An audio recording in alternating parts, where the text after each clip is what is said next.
मुरली अमृत की धारा है धारा, जो देती दुखों से किनारा। मुरली अमृत की धारा है धारा, जो देती दुखों से किनारा। भूले जीवन में हो जाए शिव बाबा मुरली में समझाए। भूले जीवन में हो जाए शिव बाबा। ओम शांति। आज की तारीख है 26 जून 2023 के बाबा के साकार महावाक्य। मीठे बच्चे, तुमने ईश्वर की गोद ली है मनुष्य से देवता बनने के लिए। उनकी श्रीमत ही तुम्हें मनुष्य से देवता बना देती है। बाबा ने प्रश्न पूछा, आप मुए मर गए दुनिया, इसका अर्थ क्या है? बाबा ने उत्तर दिया, आप बच्चे जब बाप के पास जीते जी मरते हो तो सारी दुनिया ही खत्म हो जाती है। दूसरे मनुष्य तो जिस दुनिया में मरते हैं उसी दुनिया में जन्म लेते हैं, लेकिन तुम्हारा जन्म फिर इस पुरानी दुनिया में नहीं होता। नया जन्म नई दुनिया में होता है। तुम बच्चों को स्वर्ग की बादशाही मिल जाती है। गीत। मरना तेरी गली में, जीना तेरी गली में। मरना तेरी गली में, मरना तेरी गली में, जीना तेरी गली में, मरना। ओम शांति। यह भी गायन इस समय का है जो फिर भक्ति मार्ग में गाया जाता है। इस समय जबकि तुम बाप के पास जीते जी मरते हो तो बरोबर सारी दुनिया ही खत्म हो जाती है। अज्ञान काल में मनुष्य मरते हैं तो फिर उसी ही दुनिया में जन्म लेते हैं। दुनिया कायम है। जिस दुनिया में मरते उसी दुनिया में जन्म लेते हैं। तुम बच्चे जब बाप के बनते हो तो यह दुनिया ही खत्म हो जाती है। कहावत है, आप मुए तो मर गई दुनिया, परंतु दुनिया विनाश तो नहीं हो जाती। इस ही दुनिया में फिर जन्म लेना पड़ता है। अभी तुम जबकि जीते जी मरते हो तो आप मर जाते हो तो दुनिया भी खत्म हो जाती है। तुम मरेंगे तो यह दुनिया ही खत्म हो जाएगी। तुम जानते हो हम फिर नई दुनिया में आएंगे, यह सिर्फ तुम ब्राह्मण ही जानते हो। ईश्वर का बच्चा होने से हमको सत्युग का बर्थ राइट मिलता है, स्वर्ग की बादशाही मिलती है, नरक खत्म हो जाता है। इसमें कोई मेहनत नहीं है, सिर्फ बाप को याद करना है। मनुष्य जब कोई मरने पर होते हैं तो उनको कहते हैं राम राम कहो, पिछाड़ी में उठाने समय कहते हैं राम नाम सत्य है।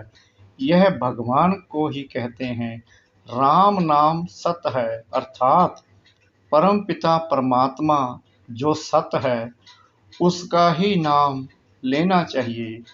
उसको राम कह देते हैं, माला भी राम कह सिमरते हैं। राम राम की धुनी ऐसी लगाते हैं जैसे बाजा बजाते हैं। तुम बच्चों को बाप समझाते हैं कि कोई आवाज़ नहीं करना है, सिर्फ बुद्धि से याद करना है। तुम जानते हो जीते जी ईश्वर की गोद में आने से यह दुख रूपी दुनिया खत्म हो जाती है। बाबा, हम आपके गले का हार बन जाएंगे। गाया भी जाता है रुद्रमाला। तुम रुद्रमाला में पिरोने लिए इस रुद्र ज्ञान यज्ञ में बैठे हो। कल पहले माफिक, दूसरा कोई सत्संग नहीं जहाँ ऐसे समझते हो कि हम ईश्वर बाप के गले में पिरोएंगे। बाप से तो जरूर वर्षा मिलेगा। बाप कौन कहते हैं?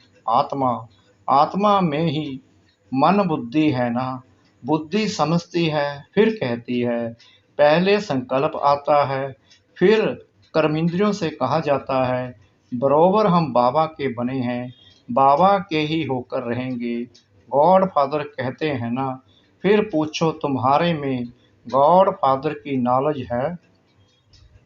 तो कहेंगे गॉड तो सर्वव्यापी है। बोलो तुम्हारी आत्मा कहती है परम पिता परमात्मा तो पिता है, फिर सर्वव्यापी कैसे होगा?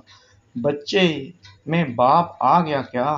बाप को सर्वव्यापी कहना बिल्कुल रॉन्ग है। लौकिक बाप के भी 5-7 बच्चे होंगे, क्या वह कहेंगे कि बाबा आप सर्वव्यापी हो? यह भी समझने की बात है। मुख से कहते हो परम पिता, फिर सर्वव्यापी कैसे कहते हो? पिता फिर मेरे में है, यह कैसे हो सकता है? बच्चा फिर कहे मेरे में बाप का प्रवेश है। बच्चा थोड़ी कहेगा मैं बाप हूँ। तुम आत्मा उनके बच्चे हो, फिर कहते हो पिता मेरे में भी है, बाप कैसे बच्चे में होगा? बहुत अच्छी रीति समझकर फिर समझाना है। रुद्र ज्ञान यज्ञ तो मशहूर है। रुद्र है निराकार, श्री कृष्ण तो साकार है। आखरीन भगवान किसको कहा जाए? मनुष्य तो बहुत भूले हुए हैं, कह देते God father is omni present. मेरे में भी है, बाप तो घर में ही रहता और कहाँ रहेंगे? अभी बाप इस बेहद के घर में आया हुआ है, यहाँ विराजमान है। कहते हैं मैंने इसमें प्रवेश किया है, कुछ पूछना हो तो पूछो। आगे पितरों को बुलाने का बहुत रिवाज था। पितर तो आत्मा है ना, पितर को यानी आत्मा को खिलाया जाता है। कहेंगे आज हमारे दादे का पितर है, आज फलाने का पितर है, तो आत्मा को बुलाया जाता है, खिलाया जाता है। समझो किसका स्त्री से प्यार है, उसकी आत्मा को बुलाते हैं। कहते हैं हमने हीरे की फुल्ली पहनाने का वायदा किया था। ब्राह्मण को बुलाकर उसे हीरे की फुल्ली पहनाते हैं। बुलाया तो आत्मा को ना, शरीर थोड़ी आया। यह रस्म भारत में ही है। जैसे तुम सूक्ष्म वतन में जाते हो, कोई मर गया तो उनका भोग लगाते हो, सूक्ष्म वतन में वह आत्मा आती है। यह है बिल्कुल नई नई बातें। जब तक कोई अच्छी रीति ना समझे तब तक संशय उठता है। यह क्या करते हैं? ब्राह्मणों की रस्म रिवाज देखो कैसी है। इस समय सभी मनुष्य मात्र तमो प्रधान है। बाबा तो है ही पतित पावन, वह कभी तमो प्रधान नहीं होते।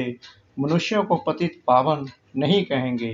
पतित पावन माना सारी दुनिया को पति से पावन बनाने वाला। वह तो एक बाप के सिवाय दूसरा कोई हो न सके। धर्म स्थापक तो आते हैं अपना अपना धर्म स्थापन करने। क्रिश्चियन धर्म का सिजरा वहाँ है। पहले क्राइस्ट आया, फिर उनके पिछाड़ी भी आते रहेंगे, वृद्धि को पाते रहेंगे।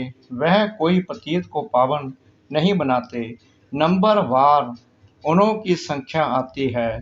पतित पावन तो इस समय चाहिए जबकि सब कब्र दाखिल हो जाते हैं। सबको पावन बनाने वाला एक ही है, यह तो समझते हो। बरोबर इस समय सारी दुनिया जड़ जड़ी भूत है। बनैन ट्री का मिसाल देते हैं।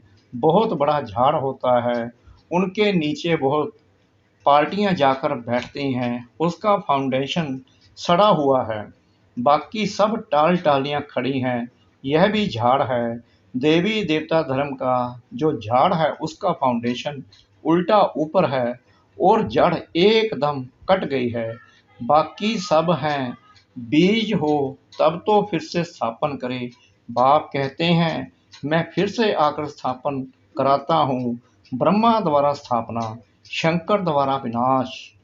बरोबर अनेक धर्मों का विनाश हुआ था। इस महाभारत लड़ाई में जो राजयोग सीखते थे उनों की फिर राजधानी स्थापन हो गई। तुम जानते हो अभी हम बाबा के पास जाएंगे, फिर नई दुनिया में आएंगे, फिर झाड़ वृद्धि को पाता रहेगा। देवी देवता धर्म जो था वह इस समय प्रायलोप है। तो बाप कहते हैं मैं फिर से आकर आदि सनातन देवी देवता धर्म की स्थापना करता हूँ। भारत जो ऊंच से ऊंच था उनको अब ग्रहण लगा हुआ है। काम चिता पर बैठने से इस समय सारी दुनिया काली हो गई है। अब फिर तुम ज्ञान चिता पर बैठ गोरे बनते हो। तुम जो श्याम बन गए थे, श्याम से गोरा सुंदर बनाने वाला है परम पिता परमात्मा, उनकी श्रीमत मिलती है। परमपिता परमात्मा की आत्मा तो एवर प्योर गोरी है, आत्मा में ही खाद पड़ती है, यानी सोने का मिसाल। अभी तुम जानते हो इस पुरानी दुनिया का विनाश होना है, सबका मौत है। फिर तुमको कहने वाला कोई नहीं रहेगा कि राम राम कहो। यह मौत ऐसा होता है जो सब मरेंगे। अभी कितने मरेंगे, कितनी खाद मिलेगी, तो क्यों नहीं धरती फर्स्ट क्लास अनाज देगी। सतयुग में सब हरे भरे सब्ज हो जाएंगे। सड़ी हुई चीज को खाद कहा जाता है। किचड़ा जलकर खाद बन जाता है। खाद बनने में भी टाइम लगता है। इस सृष्टि को भी नया बनने में टाइम लगेगा। तुम सूक्ष्म वतन में जाते हो, कितने बड़े बड़े फल तुमको दिखाते हैं, शुभी रस पिलाते हैं। तुम विचार करो कितनी खाद मिलेगी, सो भी खास भारत को, वहाँ कितनी अच्छी अच्छी चीजें निकलेंगी। सूक्ष्म वतन में वैकुंठ का शुभी रस तुमको पिलाते हैं, बगीचे आदि का साक्षात्कार कराते हैं। वहाँ हमारा बगीचा होगा। बच्चों ने साक्षात्कार किया है, शोभी रस पीकर आते थे। प्रिंस बगीचे से फल ले आते थे। अब सूक्ष्म वतन में तो बगीचा हो ना सके, जरूर वैकुंठ में गए होंगे। एक एक को साक्षात्कार नहीं कराएंगे, जो निमित्त बनते हैं उनको कराते हैं। हो सकता है अगर तुम याद में रहेंगे, बाबा के बच्चे होकर रहेंगे, तो पिछाड़ी में तुमको बहुत साक्षात्कार होंगे जो पूरे सरेंडर होंगे। यह तो पहले भट्टी बननी थी, भट्टी में पकना था, तो बहुत आ गए। बच्चों को समझाया है, सिर्फ कोई को लिटरेचर देने से समझ नहीं सकेंगे। समझाने वाला टीचर जरूर चाहिए। टीचर सेकंड में समझाएगा, यह तुम्हारा बाबा है, यह दादा है, यह बेहद का बाप स्वर्ग कर चिता है। सिर्फ कोई को लिटरेचर दिया तो देख कर फेंक देंगे, कुछ भी समझेंगे नहीं। इतना जरूर समझाना है कि बाप आया हुआ है, यह ढिंढोरा पिटवाना तुम्हारा फर्ज है। बरोबर यादव कौरव पांडव भी हैं, महाभारत लड़ाई भी सामने खड़ी है। जरूर राजयोग सिखलाने वाला भी होगा, जरूर स्वर्ग की स्थापना भी होगी। एक धर्म की स्थापना, अनेक धर्मों का विनाश होगा। तुम जानते हो हम ही नर से नारायण, नारी से लक्ष्मी बनते हैं। यह है एम ऑब्जेक्ट। मनुष्य से देवता किए करता लागी बार। देवता सिर्फ सूर्यवंशी को कहा जाता है, चंद्रवंशी को क्षत्रिय कहा जाता है। पहले तो देवता बनना चाहिए ना पास होने से क्षत्रिय बन जाते हैं। तो बाप कहते हैं मीठे मीठे सिगला दे बच्चे। कितने ढेर सिगला दे बच्चे हैं। किसका बच्चा गुम हो जाता है, 6-8 मास बाद आकर मिलता है तो कितना प्यार से आकर मिलेगा। बाप को कितनी खुशी होगी। यह भी बाप कहते हैं, लाडले सिगला दे बच्चे, तुम 5000 वर्ष बाद आकर मिले हो। लाडले बच्चे, तुम बिछड़ गए थे, अब फिर आकर मिले हो। बेहद का बरसा लेने लिए डीटी world sovereignty is your god fatherly birthright. बाबा तुमको बेहद की बादशाही देने आया है। यह है हेवनली गॉड फादर। कहते हैं तुम बच्चों के लिए कितनी बड़ी सौगात लाए हैं, परंतु इतना लायक बनना है, श्रीमत पर चलना है। बाबा मम्मा कहकर फिर अगर भूल गए या फारगति दे दी तो गले का हार नहीं बनेंगे। बच्चों को कितना प्यार किया जाता है। बाप बच्चों को सिर पर रखते हैं। बेहद के बाप के कितने बच्चे हैं, बाबा कितना ऊंच चढ़ाते हैं। पाम में जो गिरे हुए हैं उन्हों को भी ऊपर चढ़ाते हैं। तो कितना खुशी में रहना चाहिए और श्रीमत पर चलना चाहिए। एक की मत पर चलना है, अपनी मत पर चला तो यह मरा। श्रीमत पर चलेंगे तो तुम श्रेष्ठ मनुष्य अर्थात देवता बनेंगे। क्षत्रिय तो फिर भी 2 कला कम हो गए। यहाँ है ही मनुष्य से देवता बनने का, क्षत्रिय नहीं। बाप पूछते हैं ना कि कितने नंबर में पास होंगे। आबरू यानी इज्जत रखना। बेहद का बाप भी कहते हैं सूर्यवंशी बनो। जानते हो विजय माला 108 की ही पास हुई है। फॉलो करना है मम्मा बाबा को। आप समान सदर्शन चक्रधारी बनाकर शिव बाबा के आगे सौगात ले आते हैं। बाबा पूछते हैं कितने को आप समान बनाया है। कितने मजे की बातें हैं, तुम ही समझ सकते हो, नया कोई बिल्कुल नहीं समझेगा। यह मनुष्य से देवता बनने की कॉलेज है। कोई के तो 7 रोज में ही बहुत रंग चढ़ जाता है, कोई को तो बिल्कुल नहीं चढ़ता। छी कपड़े पर बड़ा मुश्किल से रंग चढ़ता है। बहुत मेहनत करनी पड़ती है। पहली पहली बात बच्चों को समझाई कि पहले सबको बोलो बेहद के बाप को तुम जानते हो। कहते हाँ मेरे में भी है, सर्वव्यापी है। अरे तुम्हारे में भी है, फिर तो पूछने की बात ही नहीं। कहते हो बाप है तो फिर बाप तेरे में अथवा मेरे में कैसे हो सकता। बाप है तो बाप से वर्षा जरूर मिलना चाहिए। पहले पहले अलग पर समझाओ। बाप कहते हैं हे मेरे सिकराते बच्चे, ऐसे कोई सन्यासी व गुरु गोसाई नहीं कह सकते। तुम जानते हो बरोबर हम शिव बाबा के सिकलाते बच्चे हैं। 5000 वर्ष बाद फिर आकर मिले हो स्वर्ग का वर्षा लेने। जानते हो हम स्वर्ग के मालिक थे, फिर हम ही मालिक बनते हैं। स्वर्ग में जाना जरूर है, फिर पुरुषार्थ अनुसार ऊंच पद पाना है। अच्छा मीठे मीठे सिकलाते बच्चों प्रति माता पिता बाप दादा का याद प्यार और गुड मॉर्निंग। रूहानी बाप की रूहानी बच्चों को नमस्ते। हम रूहानी बच्चों की रूहानी बाप दादा को श्रद्धा भरी प्रेम भरी नमस्ते। शुक्रिया बाबा, शुक्रिया बाबा, शुक्रिया बाबा इस मीठी मीठी मीठी मुर्गी के लिए।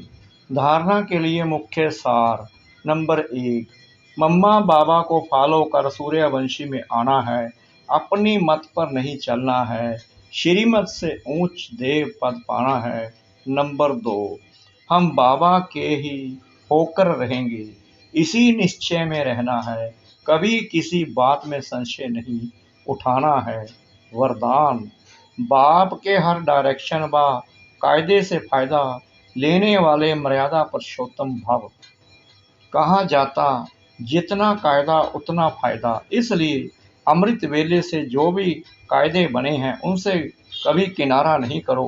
पढ़ाई अमृत वेला सेवा जो भी दिनचर्या बनी हुई है उसमें मन नहीं भी लगे तो भी दिनचर्या में कुछ मिस नहीं करो। जैसे भगत लोग नियम का पालन जरूर करते हैं, मंदिर में मन नहीं भी लगे तो भी जाएंगे जरूर। आप तो स्वयं लॉ मेकर्स हो। इसी अनुभव से हर नियम का पालन करते चलो तो मर्यादा पुरुषोत्तम बन जाएंगे। स्लोगन, जिनके पास संतुष्टता का विशेष गुण है उनके पास सर्वगुण सत्य आते जाएंगे। जिनके पास संतुष्टता का विशेष गुण है उनके पास सर्वगुण सत्य आते जाएंगे। ओम शांति।